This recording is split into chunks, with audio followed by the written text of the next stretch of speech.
Assalamualaikum. Makcik ada di kebun ni, cuaca bagus hari ini. Makcik cabut-cabut rumput. Nih. Jagung makcik dah naik.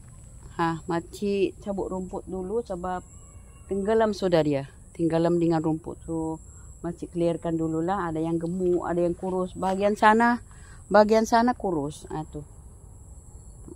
Makcik nak tunjuk pula kacang panjang ni. Kejap. Ni. Makcik tanam kacang panjang sudah sudah ini. Sudah panjat. Ni pula tomato. Biarlah dia berdekatan dengan kacang boleh je dia. Dan yang ni pokok apa?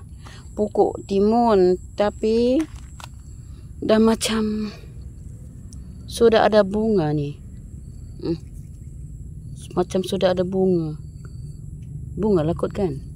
Tu sudah ada bunga. Banyak dah. Tapi kita kena ambil yang tu. Bawah tu. Ni. Ada 8 pokok makcik tanam. Tapi tengok tanah dia. Tanah dia macam ni lah.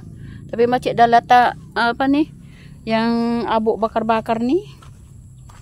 Macam tak sihat juga dia. Tak sesuai. Tapi kacang naik. Bagus. Makcik tanam kacang lagi banyak-banyak. Ni makcik cabut rumput ni. Makcik cabut rumput. Nanti makcik sapuk lah. Dan ni sudah hidup. Tu makcik punya okra sudah hidup. Ubi keledi pun sudah menjala-jala. Nah. Nanti percantikkan lagi, taruh pagar keliling. Tu makcik dah taruh tali supaya haiwan tak masuk.